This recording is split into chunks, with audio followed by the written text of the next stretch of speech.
That's crazy.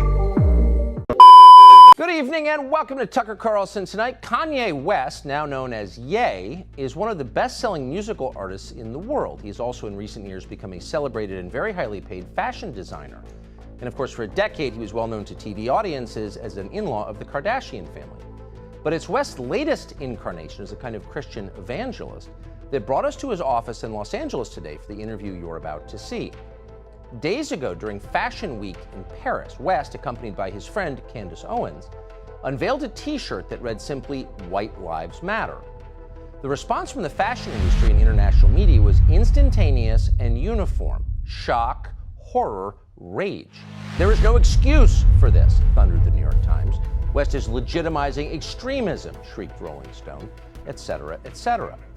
What was strikingly missing from the coverage, however, was any explanation for why West did this. What was the t-shirt about? No one seemed to think to ask him, much less to listen to what he had to say.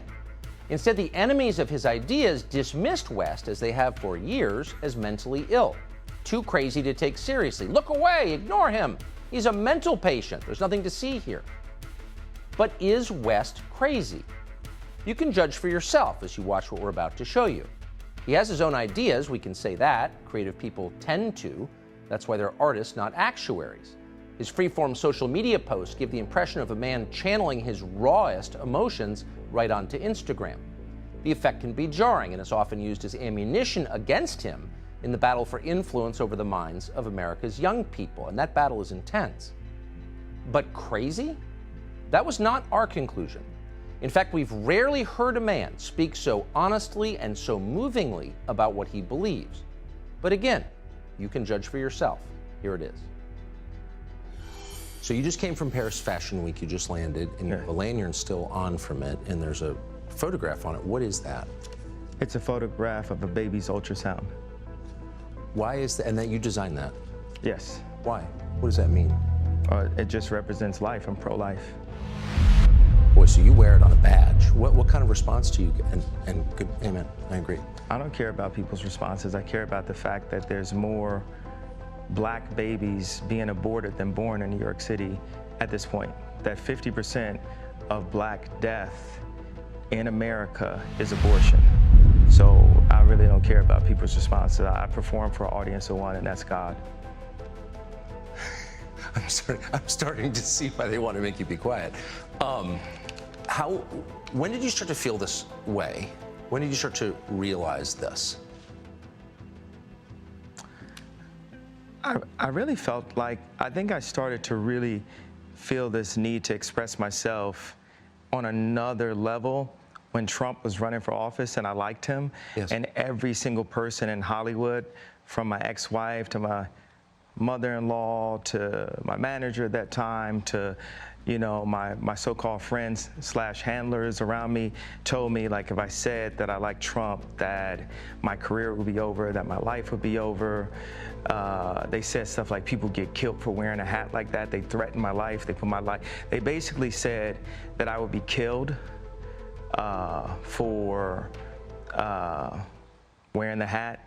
I had someone call me last night and said anybody wearing a White Lives Matter shirt is going to be greenlit, and that means that they're going to beat them up if they wear it. And I'm like, you know, okay, green light me then. You know, God builds warriors in a different way. I don't know if it's because of me being born in Atlanta and growing up on the south side of Chicago that, you know, he made me for such a time like this.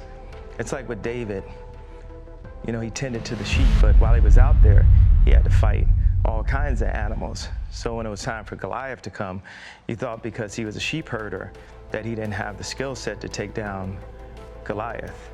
And the thing that I have is the position, I have my heart, but the number one thing is we have God on our side. And for the people, even if you don't believe in God, God believes in you. So you made reference to the White Lives Matter t-shirt, which you brought out at Paris Fashion Week. Yeah. Why did you do that, and what did it mean? You know, I do certain things from a feeling. I just channel the energy. It just feels right. It's using a gut instinct, a connection with God, and just brilliance. You know, like as if you asked like Tanya Harding how she did the triple flip or the triple spin.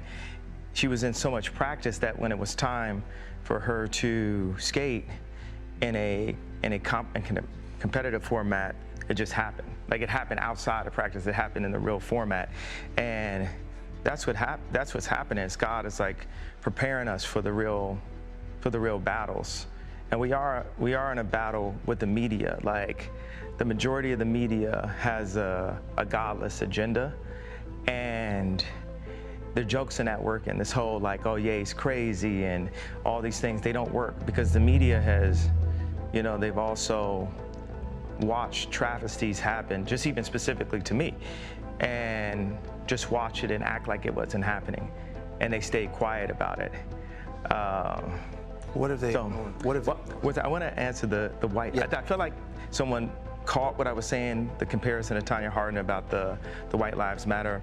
You know, my dad is an educated ex-Black Panther, and he put a text to me today. He said, "White Lives Matter, ha ha ha ha ha." And I said, I thought the shirt was a funny shirt. I thought the idea of me wearing it was funny. And I said, "Dad, why do you think it was funny?" He said, just a Black man stating the obvious. Yeah. And, you know, my dad doesn't listen to rap music, and he's like super educated. We opened up a water distribution center in the Dominican Republic together. He's like the original Steve Jobs, but he was getting blocked every which way with all of his ideas, and he didn't have an endless bank account, and he didn't have an Instagram. So all these ideas, he had to like take them back and compress them. Like my dad is the most brilliant person that I know, and we actually have a strained relationship because I was taken from him, because my mom was an actress, so she was a liberal, and my dad would see certain things and say, you know, we should do it this way, we should do it that way, and the people got around my mom and pulled her away, much like, you know, Kim is a Christian, but she has people who want her to go to Interview magazine and put her ass out while she's a 40-something-year-old multi-billionaire with 4 Black children. And this is how fashion wants to, how they want to present her. So I know you give these questions, and I give you like these 3-part answers. Is this a cool format for you? Yeah, I love it. Okay, cool. And I am following it. All right. So you said that your father said when he saw the shirt, White Lives Matter, it's great to see a Black man stating the obvious. So by which I think you meant that's obviously true. Yeah, that's my favorite response, because I kept on thinking, like, you know, people, they're looking for an explanation, and people say, well, as an artist, you don't have to give an explanation, but as a leader, you do. Yes, I think that's right. So the answer to why I wrote White Lives Matter on a shirt is because they do. It's the obvious thing. Yeah.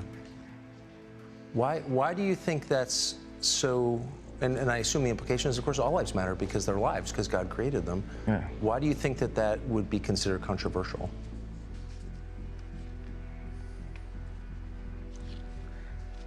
Because the same people that have stripped us of our identity and labeled us as a color have told us what it means to be Black and the vernacular that we're supposed to have. My dad grew up as a military brat, and his family moved around, but they were based mostly in Delaware. And at the time, if they weren't the only Black family, they were one of the few. And he would be discriminated against because he was Black. So by the time he got into college, he would be discriminated against. He went to a Black college, he would be discriminated against because they said he talked too white. Yes. And then he played the kick drum in the band. So when he would go to the club and the music was playing, where would he clap his hands? Where the kick drum is. Yeah. So it's the opposite of where everyone else was clapping their hands. And This is the most elegant and tasteful person that I know. And when my mom, when the school suggested like the herding systems, because what they do is take the black community and they separate us, and they separate the families, and the educated, they push this, need for higher education, and us as blacks, we discriminate against each other and say, well, I got my PhD and you don't have your PhD, so I'm better than you. And so my mom, she had a PhD, and she was influenced to move to the south side of Chicago and take this job at Chicago State University. And she told my dad, if you come for us, you'll never see him again. Because, the media ridiculed me for getting the house next door to Kim to see my children. And they even said that I was stalking her and her new boyfriend because I bought the house next door to see my children. And that's how I knew that my mom had said that to him. I said, Dad, they moved us to one of the most agreed upon to be one of the most dangerous places in the world. It's almost like they tried to kill me or something. I said, Dad, why'd you never come to get us? And that's when he told me that she was told that. There's so many things that are put in Kim's head. They bring influencers, like no one ever knew where Corey Gamble came from. No one in the fashion world knows where Gabby came from. These people were practically made in a laboratory, in my opinion. And one of the things that they're really good at doing is being nice and being likable. And what they do is, for people that have some form of influence, whether it's an educated black woman like my mother that became the head of the English department at Chicago State University, or whether it's the most influential white woman on the planet, being my ex-wife, they have people that are around them at all times telling them what to be afraid of. It's like not what to do or say specifically, it's what to be afraid of. And if you have a person that isn't afraid of them, like a Russell Brand or Candace Owens, right. It's not that we have to agree with this, but they're not afraid. They're not afraid to state what their opinion is. Yes. No one is God, and everyone has an opinion.